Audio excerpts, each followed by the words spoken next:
Chapter 3. 2 steps away, 1 step closer. Amy and Al's fight getting closer to John. That night began like so many others, quietly, deceptively ordinary. We had just returned from his friend's weekend gathering, the kind I always had to brace myself for. Loud conversations about matches and scores, jokes that circled the same narrow subjects, laughter that never quite included me even when it was directed at me. I had smiled, nodded, laughed at the right moments. I always did. By the time we closed the apartment door behind us, my face ached from performing. Al tossed his keys onto the table harder than necessary. "So," he said, not looking at me, "you had a great time tonight." Something in his voice made my shoulders tense. "It was fine," I replied carefully. He scoffed. "Fine? You were laughing a lot." I paused, slipping off my coat. I laughed at jokes. "That's what people do." "Whose jokes?" he snapped. I looked at him then, truly looked. His jaw was tight, his eyes sharp with something ugly and familiar. Suspicion. Accusation already formed, just waiting to be spoken. "Your friends," I said. "They were telling stories." "You don't laugh like that with me." The words landed like a slap, unfair and careless. "That's not true," I said quietly. "Oh really?" He turned toward me now, anger rising fast. "And why were you on your phone all night?" I felt my chest tighten. "I wasn't all night. After that party," he continued, his voice louder now. "You're always checking it, smiling at it, hiding it. There it was. You think I'm cheating on you?" I asked, disbelief mixing with exhaustion. "I don't know," he said sharply, "but it sure looks like it. Maybe with one of my friends. Wouldn't be the first time a girl gets bored and finds someone better." Something inside me snapped, not loudly, but completely. "Better?" I repeated. "Is that what you think this is?" He paced the room, agitated. "You've changed. You're distant. You dress differently. You laugh differently. And now suddenly, you're too busy for me." I stared at him, my hands trembling. "I changed because I'm tired, Al. Tired of doing everything alone." He laughed bitterly. "Here we go." "No," I said, my voice rising despite myself. "Listen to me for once. I've supported you emotionally every time you lost a game, every time your team disappointed you, every time you felt stuck. I moved into your place. I adjusted my life around yours. And what about me?" He shot back. "You think I don't see how guys look at you?" "Funny," I said, my voice shaking now. "Because you're the one always checking other girls. Online. In real life. You never thought that bothered me, did you?" "That's different," he said immediately. Of course it was. I felt anger flood me, hot, overwhelming. "Different how?" "Because you decided it is." He stepped closer, his words sharp and reckless. "Just be honest. You want to break up so you can be with someone else. One of my friends, maybe." The words carved into me, deep and cruel. "I would never do that," I said, my voice breaking despite my effort to hold it together. "And the fact that you think I would, it hurts more than you realize." He didn't soften. "Then why are you acting like this?" "Because I am lonely," I wanted to scream. "Because I live with someone who doesn't see me. Because I disappear in this relationship." But instead, I went quiet. I walked past him into the bedroom and closed the door, my heart pounding painfully in my chest. I sat on the edge of the bed, staring at the floor as tears finally spilled over. His accusations echoed in my head, each one leaving a dent I knew wouldn't heal easily. That night, I didn't sleep. The next morning, the apartment felt colder, emptier, even with him still there. Al left without saying much, and I didn't stop him. I sat alone at the kitchen table, staring into a cup of untouched coffee, the truth settling slowly, heavily. I had tried. God, I had tried. I had given this relationship everything I had. Patience, understanding, silence when I should have spoken, compromise when I should have stood firm. And still, it wasn't enough. We didn't speak the same language anymore. He spoke sports, competition, certainty. I spoke art, emotion, questions. Whenever I talked about the things I loved, books, photography, exhibitions, ideas, his eyes glazed over. He grew bored, restless, distant. I had learned to shorten my sentences, to soften my enthusiasm, to swallow parts of myself so the space between us wouldn't grow wider. And yet, it always did. I thought about leaving, about renting a small place of my own, something quiet and bright, something that belonged only to me. The idea filled me with both fear and relief. But reality followed quickly behind. I was still new at my job. It had only been a year since I moved in with Al. Stability felt fragile, like glass. Still, for the first time, I allowed myself to think it. What if staying is costing me more than leaving ever could? That night's fight replayed in my mind. The accusations, the jealousy, the lack of trust. Love wasn't supposed to feel like constant defense. It wasn't supposed to drain you until joy felt like a betrayal. As I got ready for work, I caught my reflection in the mirror. I looked tired.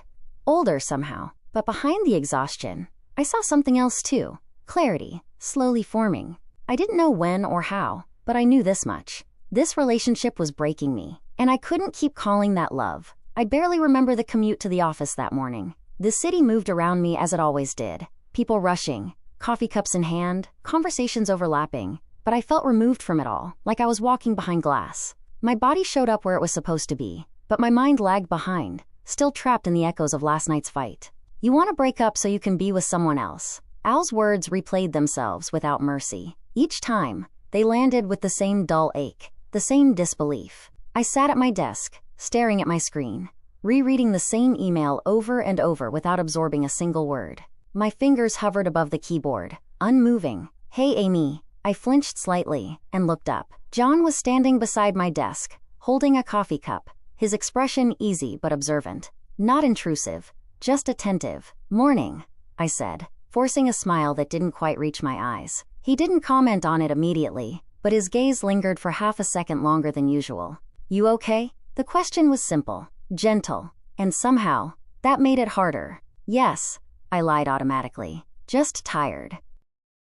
He nodded, as if accepting the answer without fully believing it. "Well, if you feel like taking a break later, I was thinking of grabbing a drink after work." I hesitated. "I don't really drink," I said, apologetic rather than defensive. "Fair enough," he said easily. "Then coffee?" I opened my mouth to decline again. Habit, instinct. But something stopped me. Maybe it was the way he asked without pressure. Or maybe it was the quiet realization that I didn't want to go straight home to silence and tension. "Okay," I said softly. "Coffee sounds good." His smile widened, warm and genuine. "Great. After work then." The rest of the day passed in fragments. I managed my tasks, answered questions, attended meetings, but everything felt slightly out of focus.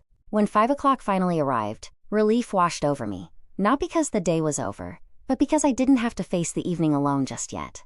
We walked to a small cafe a few blocks away, tucked between a bookstore and a florist. It wasn't fancy, just cozy. Wooden tables, soft lighting, shelves lined with novels. People were clearly encouraged to read while they waited. John ordered easily, confidently, then looked at me. "What do you usually get?" "I don't know," I admitted. "Whatever feels safe." He laughed quietly. "Then let's be boring together." We sat by the window, steam rising gently from our cups. For a moment, neither of us spoke. I watched people pass outside, feeling the tension in my chest slowly loosen. "You looked really upset today," John said finally, his voice low, careful. "You don't have to tell me anything if you don't want to." "You looked really upset today," John said finally, his voice low, careful. "You don't have to tell me anything if you don't want to." I traced my finger around the rim of my mug. "I had a fight with my partner," I said, surprising myself with how easily the words came out. John didn't interrupt. He just nodded, encouraging me to continue. "He accused me of things I didn't do," I went on. "Of wanting to leave him. Of having feelings for someone else." I let out a humorless laugh. "I think he's projecting his own fears." "That hurts," John said simply. "Yes," I replied. "It does, especially when you've spent so much time trying to make things work." I told him about the loneliness, about always doing things alone, about how drained I felt after spending time with Al's friends, how I laughed, but never really belonged. I didn't go into details about Mike, or the offer, or the chaos it had stirred inside me. This wasn't about that. This was about something older, something deeper. John listened without judgment, without advice. When I finally stopped talking, he leaned back slightly. "For what it's worth," he said, "relationships aren't supposed to feel like you're constantly defending yourself." I swallowed. "That's what scares me. I think I've been doing that for a long time." The conversation shifted naturally after that, like a river finding a gentler course. "What do you read?" John asked. The question felt like a door opening.